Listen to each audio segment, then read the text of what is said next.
We are just a couple of months away from seeing the first All Black team for 2023. The Rugby World Cup is not that far away, and it's time to talk about the big players. Where do we do that? Here on The Breakdown. Tonight, coming up next, All Black coach Ian Foster.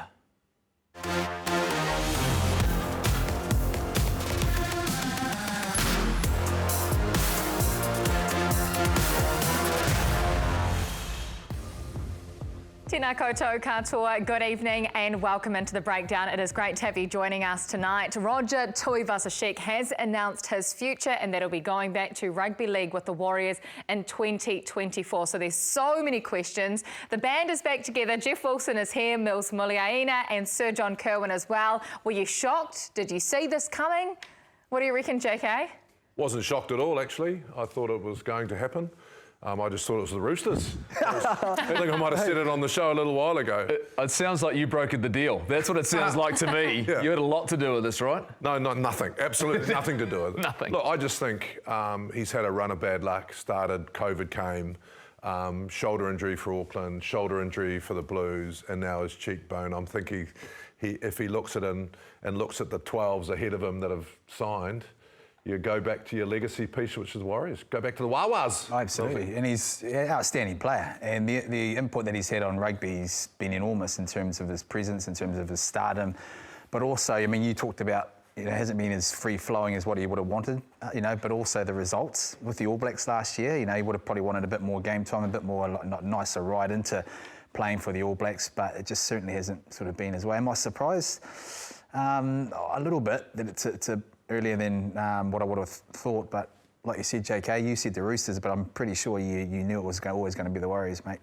Well, the Warriors will be absolutely over the moon, and he still has potentially 8 months to make a bigger impact on rugby here in New Zealand as well. We're so lucky on The Breakdown today to be joined by the head coach of the All Blacks, Ian Foster, joins us now live. Ian, thank you so much for your time. Let's start off and talk about Roger Tuivasa-Sheck. Did you speak to him and have a conversation before he re-signed with the Warriors?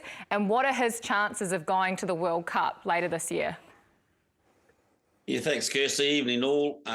Yeah, he did. Look, he's a quality person, so he did everything right the way he went about it. So there's nothing untoward in that regard. I fully understand his decision. I think he's done it for a long term. He feels he can add a lot of value into the Warriors, but also, it probably leaves him a market to go into when he's finished playing that, he's got a big influence with a lot of younger players in that industry. So, I wish him well. In the meantime, he's eligible for the All Blacks. We have complexities of contracts now with people leaving, and quite frankly, the policy has always been if they're available this year, they're available, and we've made that clear to Rog. And I know he wants to give everything he can to try to make it. He's certainly improving. I'm disappointed he's leaving, but because I've seen the growth in him. I thought the start of Super Rugby, he really took another step up, and I was looking forward to seeing that continue, but that injury stopped it. But I'm sure he'll give us everything for the next few months. Fozzie, one thing you won't be disappointed in is the competition around the 10s. So I want to talk that a little bit. You've got world-class 10s that anyone across the globe would want to pick. I look at sort of, the Irish and also the French. They're very set on who their 10 is. Are you in a position where you could soundly say that, you've got that sort of 10, that playmaker? And if you have, is he fair-headed or black? Well, one of the... you can't talk like that anymore, Mills. You can't say that. But it's, the reality is that we're pleased. But if you go back a few years ago, even 2 years ago, we probably were a bit concerned who was behind Bodie and Richie. And I think we've now seen the emergence of Stephen Perafita coming through, and Damien's come back and, took a little while to find his feet at the end of last year. But, wow, I think he's been really impressive in Super Rugby, so delighted for him. We're reasonably settled, but it's as you know, we don't need to play our hand right now, but we've got a clear idea, and we've just got players working now on facets of the game because we need to build depth going into a World Cup. It's a tough competition, and we've all seen the impact of injuries on tournaments. So for us now, it's just a matter of making sure we get as many options as we can. We're getting quite greedy. I just wanted to dig a bit deeper on that, Fozzie. You know, you said in an article this morning you like what you see in Damien, but what are you actually seeing that's different to the others? Well, it's not so much that it's different to the others, but it's probably where Damien has come from. I think his challenge at 10 has been his depth management, and it's been able to know when to play flat, when to play deep, because he instinctively likes to take the ball to the line. He's now got that sorted, I reckon. I think he's doing a good job in that space. He's now controlling the game with territory. I think the Chiefs are playing a really good territory game and kicking game and picking their times of when to move the ball, whereas maybe historically Damien was a little bit more inclined to on the high risk, high reward type strategy. So I think that's the part, I think, JK, that's impressing us the most. He's still got a bit of work. Ironically, his goal kicking is probably not quite as effective as what it's been in the past. So there's a few things he's got to keep working on. But, you know, he's a big mover. We're excited for him. Fozzie, over the next couple of months, players have got an opportunity now to impress you as they maybe force their way into an All Black squad. I want to talk specifically about the wing position. You've said across the board players need to improve and play better. What about that specific position? You've lost to Sevu Reece. There's a lot of competition there. What is it that you want to see in the next 2.5 months in that position specifically? Oh, look, I think you got your normal stuff. You know, the attacking side of the wing plays are given, and we often see a lot of that in Super Rugby. But it's the other side of the game. Probably it's probably the high ball stuff where it's the defensive reads. You've got a lot of teams are now playing their wings defending really, really high, and they have to make a lot of judgment calls about do they carry on going and expose that wide channel? And so how they read that sort of situation is critical. And I think, you know, like I think, for example, Caleb, Mark, who I thought were really making great progress into last year, probably started Super Rugby a little bit slow in that regard defensively, but now have really worked hard on that. But it's really that defensive accuracy and that outside channel that's, you know, probably elevated in our thinking. Fozzie, I know you've been locked in a room with all the other staff and doing your planning for this year, but there's only 5 test matches left. I mean, what are you looking to achieve out of those 5 test matches? You look, we just got to get our game going again from where we picked up at the end of last year and really look at instigating a few things that I guess we've learned from looking at Six Nations this year. We've got to make sure that you know, you need to go into a World Cup with some big rocks all locked and loaded. And I'm talking about things like your line-out defence, which was an Achilles heel for us, you know, for a few years, and big teams were scoring tries too easily against us. We've got to make sure we really pick up where we left 2022 in that regard. We've got to make sure that, you know, one of our weaknesses last year, ironically, was when we were 15 points up.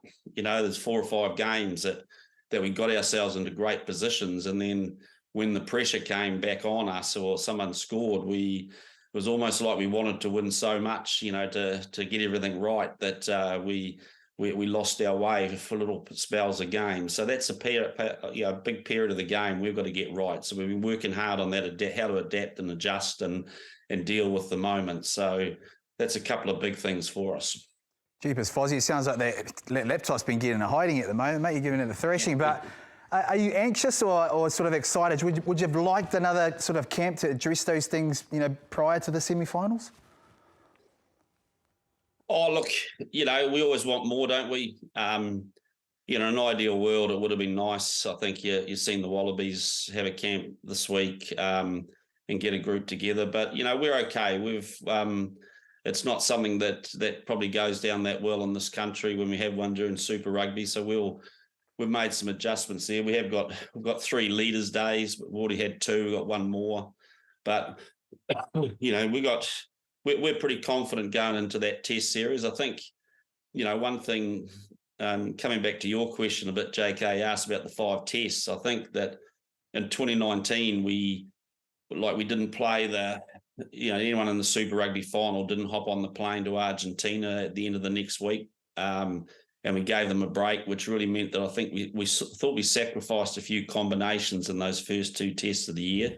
We don't intend to do that this year. And, we want to make sure that at the end of Super Rugby that people are fresh. They, we're on the play to Argentina on that Friday or Saturday after that, so we need to go. So, but look, I'm excited. I think the next half of Super Rugby is going to be good. I think the Wallabies camp and some of the messaging there is going to guarantee that I think they're going to man up a little bit more in the second half of Super Rugby. Hopefully we see some really good arm wrestle tussles between New Zealand and Australian teams and just keep exposing us to some different styles.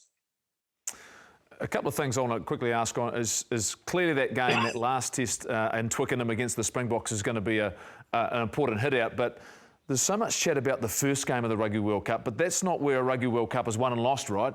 So much of that game in France and Paris, I've got you thinking about it already. You're always choking on something, but if you're planning for the World Cup itself, and it's a long tournament this year, how's that coming together? Do you like, I suppose, the work that's being done behind the scenes? Yeah, look, the planning's going really good. We're really excited about what's facing us. And yes, it is a long tournament. We've got the hit out against, the test in Twickenham against South Africa. Then we've got a week, where we're going to, I think, to Germany to train at the Adidas campus, which will be pretty cool, before we go to Lyon. But, I think what I love about this World Cup, a little bit like 2019 in some ways, but it's game one's huge. 2019 was South Africa. This one's France. I think one of the differences for us, and we're going to feel this in 2023, is that we're going to the host country is probably the favourite to win it. And so we're going to be surrounded by fans and the whole country is going to be so much in behind the French, whereas you go to Japan, it was a slightly different setup. So, we're going to feel the World Cup as soon as we hop off the plane. And I'm really confident with the planning. I think you just got to take a game at a time. That's what we've learned at World Cups.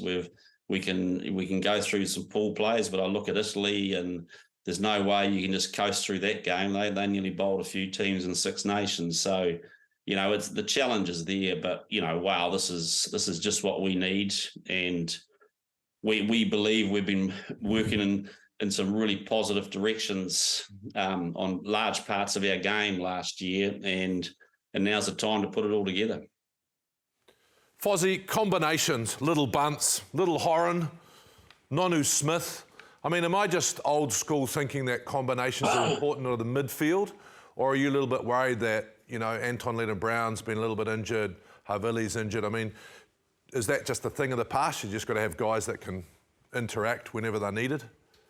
Yeah, look, I think we've probably had it's been an area, JK, that we've had a lot of, I guess, injuries over the last 2 years that sort of stopped that regular content. We've played around with when we introduce the Geordie into the midfield, and that's taken a bit of time because there's been some injuries in the back three, which have kept Geordie in the back three for us. So, but all those things have happened, I think, have put us in a great position. Like I was really confident with the combinations we had last year. I thought David Havili was strong when he came in, and I guess he faded away a little bit at the end, but he's a quality footballer, and he'll be better for some experience. You got Geordie, who's he played some big tests in the midfield and showed how physical he can be and what he can contribute. So, and it's great to see him continue that at super level. I still think he's a couple of steps off at super level, but I think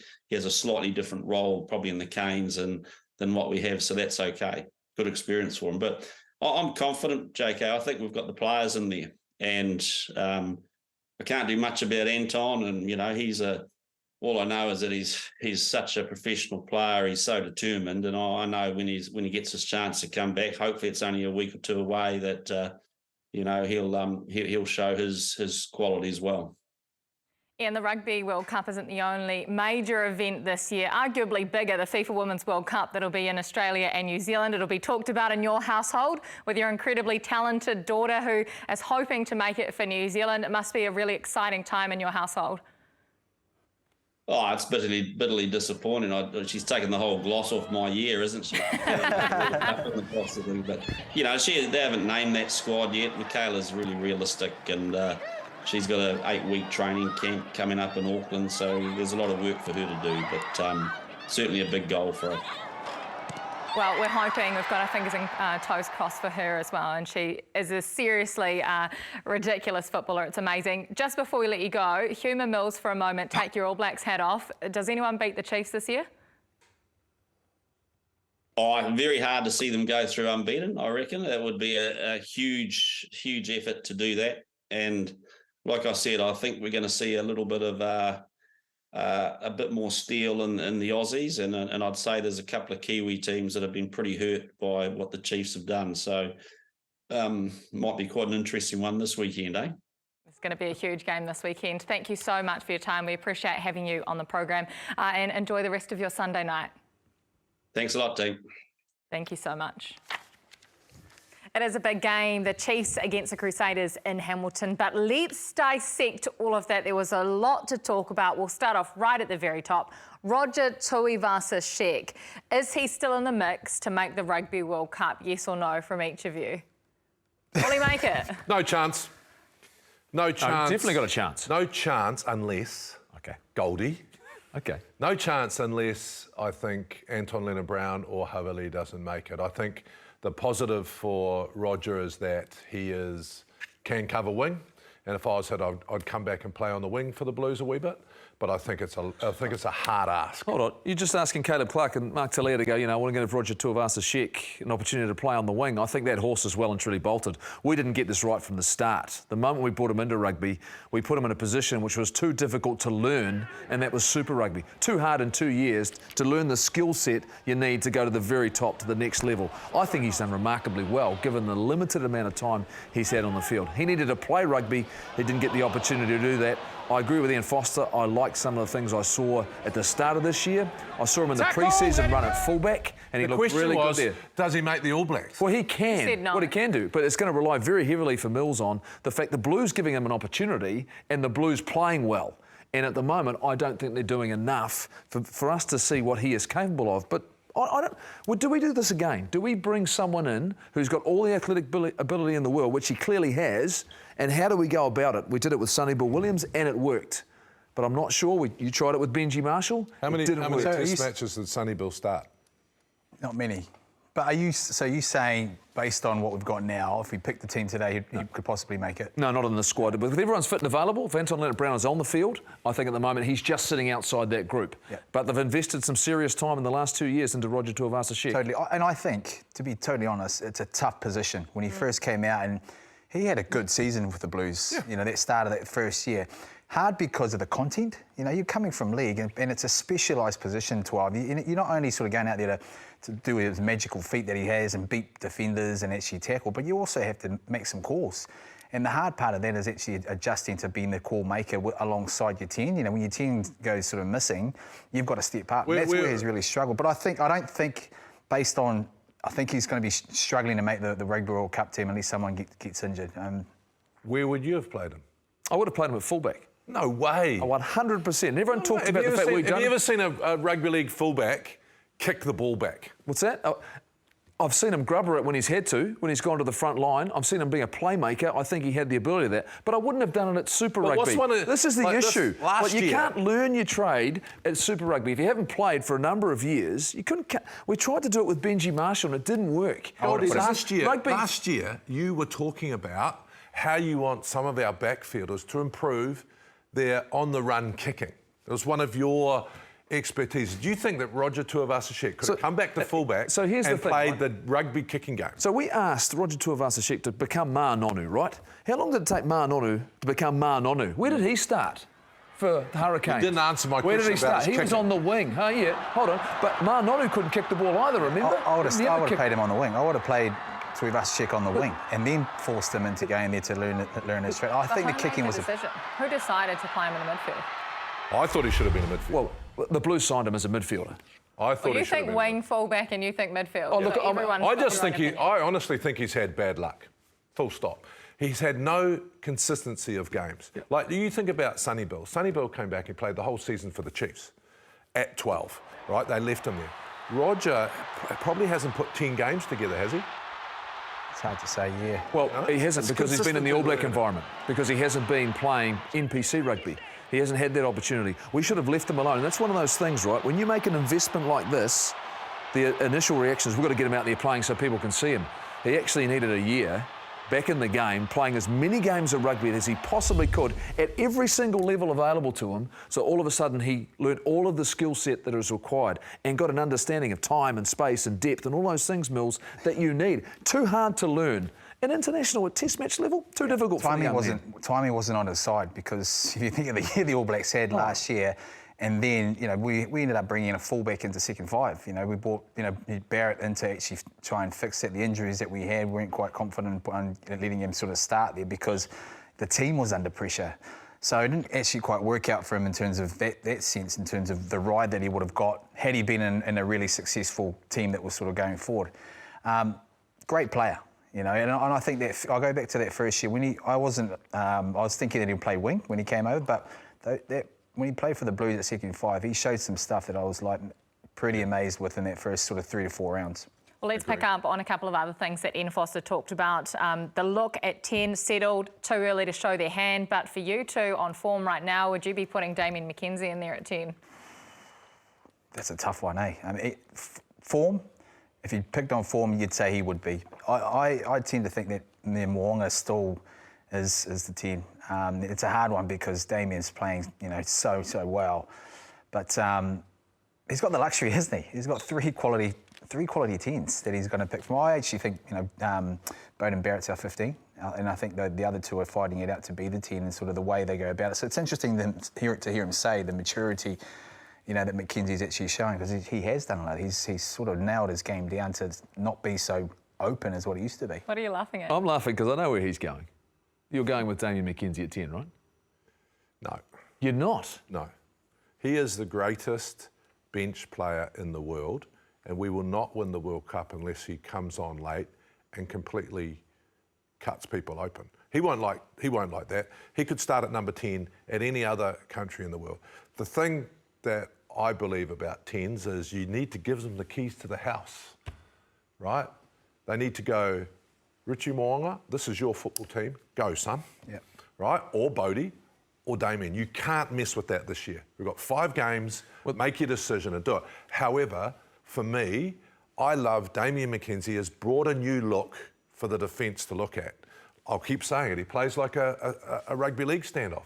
Runs across the field. He's got guys cutting off him, different angles. And I think that is more difficult for defence systems. They've got to slow up. You know, what we're seeing from the other 10s at the moment is a lot of kicking games. So for me, he's in the side. If you started him, I'd be happy because I love the way he plays. But I think bringing him on late, the last 20, 25 minutes, wow. You need to be careful with tired defences, and I think he'll win us the World Cup. I want to look a little bit deeper into this a little bit later on, because there's some things that both of them are doing that are critical, actually, for all three of those if we're going to have success in the Rugby World Cup. Just to finish, how good was Fozzie? Yep. Open, honest. It was. You know, told us stuff, said players some of them need to step up. How good was that? Well, that's the thing. You asked the question about the wingers. He name-checked a couple of wingers that had a slow start to the season, Caleb Clark and Mark Telea. Do you think he's happy with where his wingers are at right now? No, he's clearly challenging them to be better. But he did today. He named a couple of other guys, and Sean Stevenson and Amoni Narawa. And he's my bolter, Amoni Narawa, for the All Blacks this year, this Rugby World Cup team. I really like the way that he's played. He hasn't played the last couple of weeks, but he's big, he carries, he's good under the high ball, and he's good at the one thing, I believe, that Ian Foster talked about. Defensively, he makes good decisions, and he's committed to his defensive game, and he can hit. This is what we all do. This is what all our outside backs do in this country. They score tries. This guy here, to me, is the one, if he can continue to play, he'll force his way in with the injury to Sevu Reece. Nehe Milaskata took the world by surprise. You've got to realise that everyone studies everyone else. It's going to be good to have a bolter that the world hasn't seen. I think that with Telea and Clark, it's both a defensive thing. I think, you know, different defensive systems when you close the gates, hard to read. So I think that's what Foster will be talking to them about. Because you can't, I mean, can you fault their attack? Probably not. So I think he's probably talking about getting that timing right, coming off your line. But yeah, I think a bolter would be good. And I think Narawa does that. He does that very well. You've got to remember, he's been around for a wee while. What I like about the way he's playing is that consistency. Because he's had a lot of injuries, he looks really comfortable within what he's actually doing. He can play numerous positions, centre, be it wing or even fullback. He kicks really, really well. He's a big guy. So in terms of the way he sort of, if he fits that mould and the makeup of the rest of the squad, I think he's got a high chance of making that team. You cannot take a third winger if he doesn't cover more than one position. So Talia and Clark are specialists. The third one's got to cover another position. No, we've got players who can cover everywhere. We've got 4 or 5 fullbacks. I mean, that's what we've got in that squad. We've got 4 or 5 guys who could play fullback. I've got no problem finding space for these guys. No issues whatsoever. So much versatility in the group. It leaves you be able to take a few specialists, if you ask me. He's not on my team at the moment.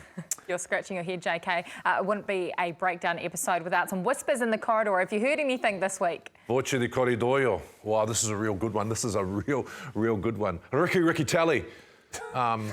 Kieran Crowley's down here, and apparently someone got him a passport, and Ricky Tally's going to play for Italy this year. There you go. Francis Douglas, from Francis Douglas to Italy. I completely made that up. It's not true. There's no Voce di corridoio this week. But what I did want to ask you, Mills, is have you heard anything about the assistants, or what would you do for next year? Yeah. Oh, that's an interesting topic, isn't it? Because Dave Rennie's going to be out there whether he comes back to the Blues, the makeup of next year. If I had my way, obviously Razors will have the 2 Jasons, Jason Ryan and Jason Holland. You've got Leon there, also Scott Hansen, and the big kicker for me is, we've spoken about this before, is having a mentor type guy, and I'd bring soon to be Sir Wayne Smith.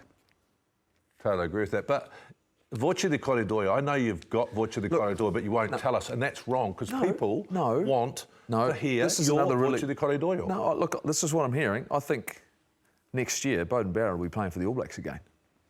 He would have found a way to be involved with New Zealand rugby. We know he's going to Japan. I think he'll be back, and not just in the short term, I think in the long term. I think we'll hear that sooner rather than later. Well, talking about Yen, Voce di corridoio, Dave Rennie will not be coming back. This is so good. This has been the best one yet. You went from having nothing to now all of a sudden they all keep coming. What corridor is he going into, man?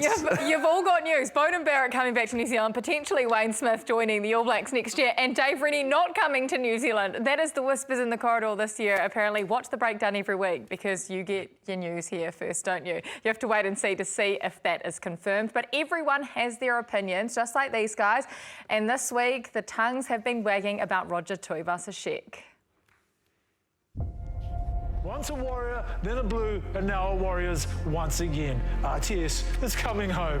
Roger Tuivasa-Sheck has confirmed he is going back to Rugby League, but he's dropped a bombshell. No one expected this at this time. Roger Tuivasa-Sheck has decided it's time to head back across town. Did you have anything to do with that? Yeah, 2 years in a row, baby. He's come out, he's an absolute superstar, guys, in terms of what he's done. And he's promoted the game, just his presence in itself. He's got the All Black jersey. He'll always be an All Black. And now he goes back to the Warriors, and he's going to be an outstanding player once again. I think it's a great outcome for rugby league fans, both here and across the Tasman. A great outcome for rugby league in the face of a bit of an all-out war with rugby union. I think probably it gets rid of any speculation. He's just put his stake in the ground. He can get out there and play rugby for the rest of the season, and hopefully for the All Blacks as well.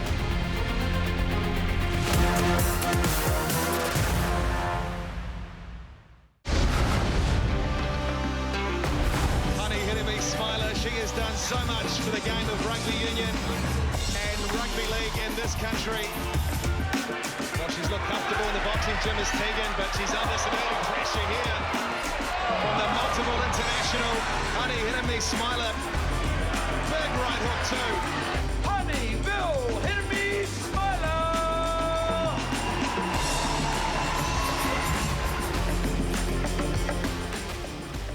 Oh, she is an absolute beast, our friend Honey Hirumi-Smala. And this week, she has cast her eyes across all 4 Super Rugby Pacific games and come up with her Form 15. It is my pleasure to announce it. If you're wondering what's going on, she will explain all right after this. In the front row, Ioane Moananu, Samasoni Tokiaho and Ricky Riccatelli. Yes, not in position, but she will explain. Brodie Retallick, Will Tucker in the second row. In jersey number 6, Sammy Penny-Finau, Adrian Choate and Hoskin Satutu makes the team again. Cortez Ratima got a second start for the Chiefs this weekend. He joins Richie Mwanga at 9 and 10. David Havili and Daniel Rona, the guy that has come from concreting in Taranaki to an injury replacement for the Chiefs. It is a great story. And the back 3, Caleb Clark, Zahn Sullivan and Damien McKenzie. That is Honey's Form 15, but we'll let you explain why, Honey. Kia ora team. Well, this is my team for round 9 of our Super Rugby Pacific. Another good weekend of footy. Couple of games there, some of the conditions, well, you know, fairly atrocious, specifically Friday night, Chiefs versus the Drua. I'll tell you what is on press though, my Chiefs, how good was that skill execution, their ball handling under those kind of conditions really shows why they are the team to beat. However, some of my picks, I know what you're thinking, got a whole lot of hookers sitting in the front row. Look, I'm rewarding performance for me. Really impressed with Ricky Riccatelli. I thought he came out there, you know, really stepped up for the Blues. You know, just so clinical in his core roles, plenty of energy. The standout for me, though, was Ioane Moananu. Well, man, he took his opportunity, didn't he? Flowing over late replacement, put in a massive shift, but the footwork in that try that he put out there, he was definitely number 1 on my list when I saw that. I thought, this is what we need. He could easily shift and be a loose head prop, tight head prop, I'm not sure, whatever, but we need him out there a lot more because he's good. Heading to my backs, rewarded Daniel Rona. I thought he was excellent for the Chiefs on Friday night, heavily involved, carried well, caused havoc defensively for the Drua. Couple of try assists, look, just a massive performance from him. Zahn Sullivan, another one, a little bit out of position, but look, I wanted to reward him. I thought he was outstanding. Again, just come on, you know, real brilliant, straight away, constant competitor. Yeah, had to find a spot for him, so shoved him out there on the wing. And again, D-Mac, just, you know, another player of the match performance. I think he's just the mastermind behind everything that the Chiefs are doing so well. So, look, that's my team for the week. Sammy Penny-Finau. I know I'm mentioning a lot of Chiefs players. For me, I thought he was the man of the weekend. Just an absolute outstanding Sammy Penny-Finau, my player of the weekend. Go out, Thank team. you very much, Honey. A lot of Chiefs in there, but that's okay. Honey's got confused with rugby league scrums. That's where you just fold in. She's following Jeff and just making the rules up like he does when he names his Form 15. I like it. Does it matter? It does. At the start of the year, we were briefed. Every week you pick a Form 15. Oh, you know what? Harry Plummer player. I'm going to put him at lock. Okay, no, actually, next year, I'm going to pick this person because he's going to be big next year. Backs. The only person that picked well was, I don't know who it was round 2. They're the only person. Was that you? I'm not too sure who it was, but they picked really good Form 15. What's going on here? Okay, well, you said it's a good team. What do you like about it? What are the players that you like? She said Sammy Penny-Finau, for one, had a player... I'm sure it was Stephen Bates I was talking to about that. His All Black bolter was Sammy Penny-Finau. And the fact that the way that he played the game, the All Blacks at a blindside flanker, specifically that role, carries, physical, whether it was Batesy or not, I'm not sure, but I've kept an eye on him since then, and I'll tell you what, he continues to shine and played really, really well. Look, I don't have an issue with it, because all the players that Honey's picked have all played well. Yeah. It's just a matter, it's nice to know that some people are standing. You don't agree? No, I agree, but I've gone back to the All Black side, right? So you're talking about bolters, for example, Zahn Sullivan. You said before we've got a lot of actual fullbacks in the side, so he probably doesn't become a bolter. So when you think about someone like Ricky Riccatelli, when you talk about these guys that are going to be bolters, do we have to understand the rest of the guys in the side? Because this guy's got a huge, long kicking game. If he could play on the wing, does he become a bolter? Does Ricky Riccatelli, if he actually could play prop, become a bolter. Oh, look, we've just hold on. What have we just lost though? We've just lost. You know, He's going to Italy, mate. I'm not joking. George Bauer he's been ruled out. Nepo Lalala's gone down with a calf injury, which is another injury. You don't know how easy it is to come back. I mean, Samasoni Tokiaho, I'll tell you what. I mean, I'm pretty sure if he wanted to play prop, he could. But I look at it. Zan Sullivan's a really nice case for me. The fact that we need to consider how we get some of these guys that don't get to play often enough the opportunity to go and play for the Highlanders. I knew that was coming. You just want them to go down south. You need a bit of help. But if we're going to pick a bolter, right? A bolter, they're the ones that have been picked in that position week in, week out for their team to then be picked in the form 15.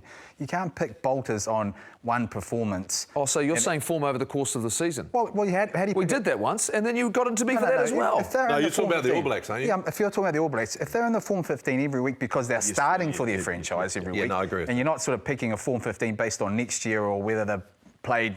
You know, you're not picking an All Black side. We're picking a form 15, and that's your form 15. But in terms of the bolters, they have to be playing week in, week Can I out. ask you a question, Mills, because you actually know way more than most of us around contracting players. How can Daniel Rona not have a contract? Well, you got to remember, when the Chiefs picked their squad, you had Anton Leonard-Brown, you had Alex Nankivell. Tuivasa was as part of that. He's been signed for a couple of years, so he might have been on a draft. And then once you go into the draft, in terms of using the draft players, when they get injured, then you have to bring someone else in. And so that's why, if they're all fit and healthy, he doesn't make the squad. You can't pick based on that, and that's why he's sort of missed out. And then but I mean now, what does he get now? Does he get match payments? Do they contract him? I'm pretty sure they're match concrete fees. Truck driver salary. What's going on? Match fees. He'll get match fees. Yeah, he'll get match fees. But I make you Paul Heapy's in that group as well, right? So all of a sudden you've got guys. It's a great story though. It's a great story. It's a beautiful story, but I want him to get a contract. Highlanders. Oh, Go, stop Jeff. sending them all down there. Don't you worry about us. We'll be just fine. Well, it is time now for our Musashi power play. Musashi is available at Chemist Warehouse. It was Beauden Barrett's 150th game over the weekend, Jeff, and there was a few things you've been noticing about his game. Yeah, I'm looking at tactical kicking going forward, and this is actually looking at a combination of first fives that we've been running. This is Richie Mwanga we're talking about here, which is not the Musashi power play, but we're highlighting the kicking game, and I'm doing it with Beauden Barrett as well, and we'll look at those. That reality is you put it in the right part of the field, turning the defences round. And that's the difference I've noticed for me, Mills, across the Chiefs and the Blues did it last night, right?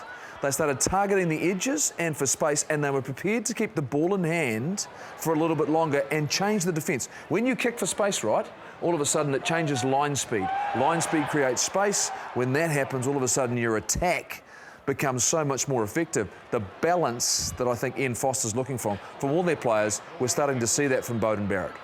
Yeah, it's painting that picture, really, eh? Going wide like you showed with Mwanga, is it on? It sort of, defences have to hold this and say, well, actually, now I've got to come up to actually try and cover that. All of a sudden, the backfield's sort of open, so they rush up a little bit quicker to give them not so much space. But everyone's got to be on the same page. They've all got to be seeing that same sort of picture, JK, which is something that our teams possibly haven't quite got right yet. But when they do, outstanding. What is this? Two things for me. Two things. Play what's in front of you, so if the gap's there. And the second thing is, the whole world, after Eddie Jones worked out how to beat us in that semi-final, thinks we suffer from rush defence. So the kicking game early is actually to break down and slow up that defensive line. And that's why I want to look at the numbers here. We talk about Damien McKenzie, when you think about the role that he plays with ball in hand, but he's got the highest kicking numbers of the three first fives that are playing through the course of this competition so far. And you talk about his goal kicking at the moment, that's something that Ian Foster highlighted. He'd like to see a little bit more from there. But it's finding that balance. And for me, I think we're starting to see that. And the Chiefs have set a standard in terms of their mindset about how they want to play. I think the Blues have worked out that that's where their talent and opportunity lies, that you can't go out and continue to beat up sides. I know why he's kicking badly. That smile of his is not big enough. He's got to improve the size of his smile before here's he an kicks. interesting thing. Do you think maybe because he's got to do it quicker? McKenzie. Oh, McKenzie. Do you think maybe because he's got to do everything a little bit quicker? No other goal kicker I've noticed in this competition gets the 20-second call as often as he does. In terms of, you hear it from the referee, and then you can tell all of a sudden maybe it's because he's now had to speed up his process and what he's been doing. He was certainly one of those guys that took a while, Who does this change in mindset, who does it suit at first five? And does it also give the 12 and 15 extra responsibility, Mills? Because we love holding on to the ball, right? We do. And We've seen it in Super Rugby every week. It's the hardest thing because we're taught to play like that. You just mentioned it, play what's in front of you.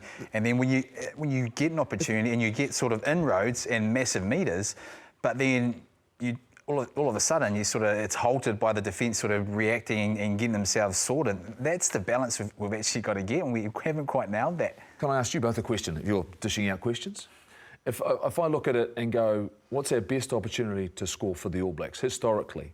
Has the structure of the game that we've been playing to for such a long period of time, has that finally started to hurt us? The fact that players don't have that instinctive mindset. Beauden Barrett talks about he plays his best when he's instinctive. Have we lost that instinct for, you know what, it's time for us to have a go? I think we have. I think it's been a huge part of our game that we've actually lost getting ourselves into structure because we've been so successful and teams have read it. Now there's an opportunity in front of you, but oh no, I've got to get myself into this position here because that's where I have to be. I've got to pass the ball because theoretically, this is what we're supposed to do in this part of the field. I think there's an element that we've got to get the balance between having more of seeing what's in front of you compared to getting into structure. There is that side of it where you've got to get into structure when things, to get yourself back into a bit of form, a bit of shape, and then seeing what's in front of you. It's not saying there's not a place for it though, JK. It's called an identity crisis. So... This is where I thought we'd go with this. This is where I thought, how long have we got? I'm being serious. It's what happens when you lose a few games. Ireland don't have an identity crisis. They are, picture perfect and they know where everyone's going. France have come up with a style of game that suits the French rugby. I think when you've got an identity crisis about, do we need to be more organised or should we play what's in front of us, sometimes you can doubt your game. And I think... we were talking off-air, Mills, about how exciting it is when you get a turnover and you just play. So I think one of the things that Fozzie will be trying to work on over those 5 games is what is our style? Why do we enjoy watching the Chiefs play so much right now? They play. They play. But we've just seen that Damien McKenzie's got the highest kicking numbers in terms of his kicking the most metres. You just watch the variety to his kicking game. And they did this in the early on in the game against the Fijian Drua, where they went in behind. This is just them seeing space, recognising where to kick to, guys being on the same page. He's connected with Etini Nanai Satoro. The whole time he's finding space, field position. And you're thinking, look at this, wonderful finish from Narawa here. But all of this threat changes how the defence comes forward. But it's more instinctively from that. It's the counter-attack side of the game for me. Can you just stop? Why? Because you can't talk about kicking, right? That's attack. Yeah. That's exactly it, though. Right. But that's actually not kicking. But for me, it's when you're on defence, it's what you do next, right? And so, quite often we just try and clear space and then rely on our defence, turn our defence into attack, and then when you and manipulate the backfield, manipulate the attack. Are we going to have the courage to do that cross kick in our 22 against Ireland in the semi-final? But I'll just quickly, Mills, but in the Northern Hemisphere, if you watched us on the tour last year, we did. We had the courage. When we got a turnover, we looked for the space. How do we get it there? I'm in my own 22, doesn't matter. We'll kick to the far side against Scotland. I think Rieko Ioane picked up the kick. We'd gone down the other end of the field. I've got no qualms with us being able to do those tactical kicks, across field, in outside our 22, the execution. Where I think our kicking needs to improve is when things get boring. We're sitting in the middle of the park and we're going, okay, we're holding on to the ball, something's going to happen. That's when everyone's got to be on the same page. Is it a 28-metre kick where it's an attacking kick? We're not just kicking the ball away only for them to pick back up and then we're putting ourselves back under pressure by having to defend. They've got to be attacking kicks, and it's the middle of the park where I'm worried about. Couldn't agree more. And remember who was one of the best at them? It was Ben Smith. He chased that kick on the right wing. Every time he went up, he went and contested for it. The other hard thing is that one of Ireland's X factors at the moment is they don't give you the ball.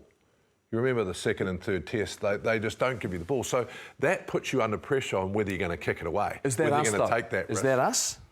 Getting the ball off Ireland? Is that our game? No, they paint by numbers, mate. They know exactly every blade of the grass on the field. They know exactly who's going to clean out.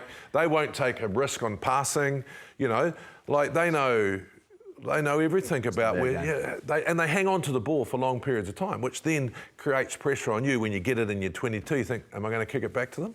We've got to strike and strike often. Off set piece, we've got to have a crack. Hold on to your thoughts. I'm absolutely loving this, but we still have more to come on the breakdown. We're going to chat the gulf between New Zealand and Australian sides, look ahead to the Drewers' next 2 home games, which could prove really important towards the playoffs. But first, Barrett and his 150th Super Rugby game, but he's talking about moments from across his career. Try assists now, and this is winding the clock back to 2016, back in my days at the Hurricanes, and Chiefs broke out on a counter-attack, and my good mate TKB spilt the ball. Colsey, was that Ricky? Actually Ricky. Jumped on the ball and I was in the backfield. Ricky had the heads up to pop the ball to me, and let's see how this rolls out. Got my good mate Jimmy Marshall outside me. He's still probably the best communicator on a footy field that I've ever had the pleasure of playing with, along with Tim Bateman. It's all just get the ball and scan, survey your options, and obviously there wasn't a lot of run space outside me, and because TKB spilt the ball, he wasn't in the second line to cover the kick, so this doesn't come off too often, and coaches get a bit annoyed when I do this, but this time it worked. Little chip and chase from a counter-attack. Leon said the other day only about 5% of them come off, so this was one of the 5%. Ball bounced up, just tried to stay alive and find some mates. And who was it? Oh, Willis Halaholo on the right corner. Popped up in the nick of time and managed to get an offload going. So, yeah, that was just playing with freedom, as we always did at the Canes, and it was a great way of playing footy, and I really enjoyed that. So now the Hurricanes on the counter-attack, and Barrett drops the little kick in behind and picks it up. Now, can he link up Beauden Barrett? He's got a fair bit of pace. Got his pass off, and what a try! When I'm playing my best footy, I like to be instinctive, and that's what can happen from those moments. And this was just a heads-up moment. Yeah, these things don't come off too often, but when they do, it looks pretty good.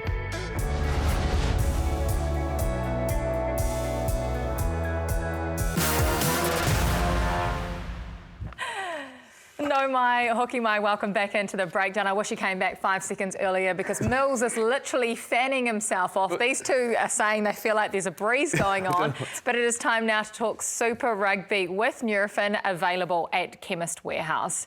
Yes, there was one result over the weekend that the Aussies actually won. It was, unfortunately for Jeff, the Highlanders against the Force in Western Australia, which you assured me your side would go over and win. But we're looking at the divide. Over the last 3 years, Australia in 2021 won just 2 matches against New Zealand sides. Last year it was 8. This year so far it has dropped back to just 2. The Brumbies are obviously a side very capable, but are we seeing this gulf grow bigger at Super? And does it matter for international rugby when the Wallabies just need to pick one team? Oh, a couple of things for me, like the Waratahs leaving 8 players at home unacceptable for the competition. You know, they've got their breaks, so you can't really complain because we have our All Black breaks. We sort of understand that. The Australians have just got to cop it because they don't have enough players to cover 5 franchises, but that's what they want. So that reflects poorly sometimes on the competition, but that's what they want. They've already taken a side out and everyone blew up, so they're back together. And they obviously see that as a strategic way forward for a better Wallaby side. So I was hoping we'd get through enough time so I wouldn't have to talk about last night. I'm not lying to you because it was a tough watch. The Highlanders will be bitterly disappointed. But I think reality is they're not good enough right now. There's no doubt about it. And what, the Aussies or the Highlanders? Both. Both. Yeah. Both. I mean, the Highlanders aren't contenders for the title this year. Neither are the Force, though. But are we starting to see... we don't have enough players for 5 franchises There as well? is serious pressure on these Australian teams to get better. From internally, from the organisation itself, they need to work out how they can improve because at the moment they're not good enough. And clearly their performances, the Reds have struggled. They did a good job of winning up in Apia, but look, the Drua are a team that see themselves... Didn't answer my question. What am I avoiding now? The question was, do you think we don't have enough players for 5 franchises? We are fine. We've got plenty. Actually, if we spread some of our talent around, we wouldn't have an issue. There'd be no issue whatsoever. So we need to go back to the draft. Well, we need to be able to actually move some guys around. Zahan Sullivan, for example, how much better would he be if he'd played more games? I'm not recruiting here. What I'm saying is the fact that if you want an even competition, you need players to be able to move. I think we tried to recruit 3 players in the last 10 minutes for the Highlanders, including Daniel Rona. I'm going to keep going. The Blues are heading across to Lautoka to Fiji this weekend, and then the Hurricanes do the week after. It is a 2:30 in the afternoon game. Mills, JK, do the Blues win this game or not? Do the Drua push them? I think the Blues win. I think there's enough there now. I think the Blues, to me, are a sleeping giant. I think there's something's going to happen and they're just going to click. But that Crusaders game for both the Hurricanes and the Blues will make them think very hard about how so they go over there and play and who they take over. I think it's a real challenge for the Blues. I think it's a really big ask, and I think Leon will get them up for it because 2:30 in the afternoon, it's going to be 30-odd degrees. They are a different team at home. You know, Mickey Burns got them well organised. And if you want to be a champion contender, you need to go over there and win well. The Drua have got some challenges in some positions, though, I think, in terms of their game management, but they're clearly dangerous at home. And the conditions, rested 9 players too. Yeah, exactly. And they know and targeted a number of games. They know their home games are critically important. If you get it wrong, like the Crusaders got it wrong, you get hurt. You've got to slow. The Blues will take their strongest team, right? Yeah, they better, because if you relax... Yeah.